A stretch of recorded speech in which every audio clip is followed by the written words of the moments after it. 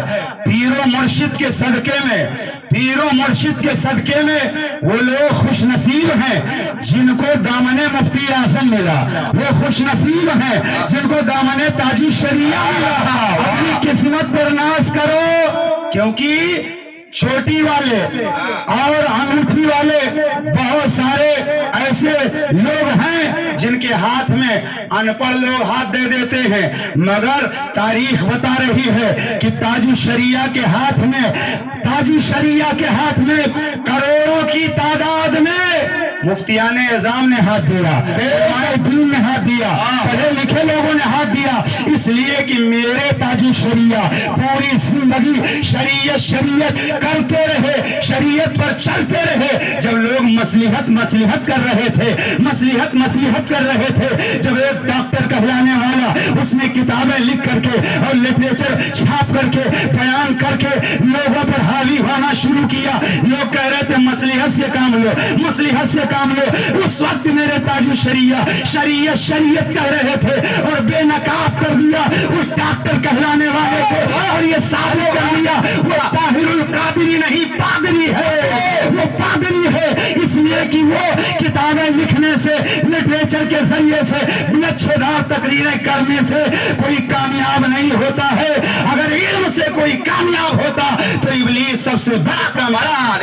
واہ واہ واہ واہ، بہت خوب، ارے واہ۔ اس لیے علم کے ذریعے کوئی کامیاب نہیں ہوتا ہے، عشق رسول کے ذریعے کامیاب ہوتا۔ بے شک، عشق رسول کے ذریعے۔ ابلیس کے پاس کتنا علم تھا، کتنا علم تھا، وہ کتنا عمل تھا، مگر ابلیس کا عمل کام آیا، ابلیس کا علم کام آیا۔ وہ کہیں کا ڈاکٹر ہو، انجینئر ہو، پروفیسر ہو، اگر نبی کی شان میں ادنا سی گستاخی کرے تو اس کا علم ہم نہیں دیکھیں گے، اس کا جبہ ہم نہیں دیکھیں گے، اس کی پگڑی ہم نہیں دیکھیں گے، ہم شریعت دیکھیں گے۔ اس لیے کہ شریعت ایک تلوار ہے، شریعت ایک تلوار ہے۔ تاج الشریعہ نے جیب نہیں دیکھی، تاج الشریعہ نے مال نہیں دیکھا۔ آج تو پیروں کا حال یہ ہے، میں سب کی بات نہیں کرتا، آج بھی ہندوستان میں اللہ کے محبوب پیر بہت سارے ہیں جو یقیناً کامل ہیں، لیکن بہت کم، دال میں نمک کے برابر، ورنہ زیادہ تر تو حال یہ ہے کہ لوگوں کی نظر جیب پر ہوتی ہے، مگر میرے تاج الشریعہ کی نظر جیب پر نہیں ہوتی تھی، شریعت پر ہوتی تھی۔ خاندان کا کوئی بگڑ جائے آپ لحاظ نہیں کرتے تھے، شہر کا کوئی بگڑ جائے لحاظ نہیں کرتے تھے، اگر کوئی کہیں کا ہو شریعت کے خلاف چل رہا ہے تو آپ فتویٰ بھی دیتے تھے، اور تقویٰ بھی آپ کا انمول تھا۔ اس لیے کہ تاج الشریعہ کچھ لوگ وہ ہوتے ہیں فتویٰ تو دیتے ہیں مگر تقویٰ نہیں ہوتا ہے، مگر خدا کی قسم ہمارے پیر و مرشد کو تقویٰ بھی ملا تھا، تو مفتی اعظم کی بارگاہ سے اور فتوے میں جو اعلیٰ حضرت کا علم نظر آتا تھا، تقویٰ بھی بے مثال، فتویٰ بھی بے مثال، گویا ایک ہی وقت میں شریعت کے آفتاب بھی تھی تاج الشریعہ اور طریقت کے مہتاب بھی تھے تاج الشریعہ۔ بستی کریا تاج الشریعہ، تاج الشریعہ۔ اس لیے آج دنیا سرکار تاج الشریعہ کے نام کا مالا جپ رہی ہے، اور آج تاج الشریعہ کا نام لوگ لے رہے ہیں، اس لیے کہ پوری زندگی شریعت کیا ہے، شریعت پر عمل کر کے بتاتے رہے۔ اور آج تو ایک جلسے میں میں نے پیر کے شرائط بیان کیے تو کچھ دنوں کے بعد میرے پاس فون آیا، کہنے لگے حضرت آپ نے آل رسول کی تعریف نہیں کی۔ میں نے کہا سنو، آل رسول مہررہ شریف کے تیری نظر میں وہ سید زادے نہیں ہیں؟ ارے ان کے بارے میں شک کر رہا ہے۔ سنو، بھارت میں کتابوں میں آل رسول کی تعریف تو بہت لوگوں نے لکھی، لیکن ہندوستان میں آل رسول کا مقام کیا ہے یہ کر کے اگر کسی نے دکھایا ہے تو امام احمد رضا کی ذات ہے، وہ امام احمد رضا کی ذات ہے۔ امام احمد رضا نے جب ایک اجنبی سید کی پالکی اٹھائی تو دنیا کو پتا چل گیا، جب احمد رضا کے دل میں ایک اجنبی سید کا یہ احترام ہے تو پھر غوث اعظم کا کتنا احترام ہوگا، غریب نواز کا کتنا احترام ہوگا، رسول پاک کا احترام کتنا ہوگا۔ اعلیٰ حضرت نے لکھ کر کے قوم کو بتا دیا تیری نسل پاک میں ہے، بچہ بچہ نور کا، تو ہے انہیں نور، تیرا سب گھرانہ نور۔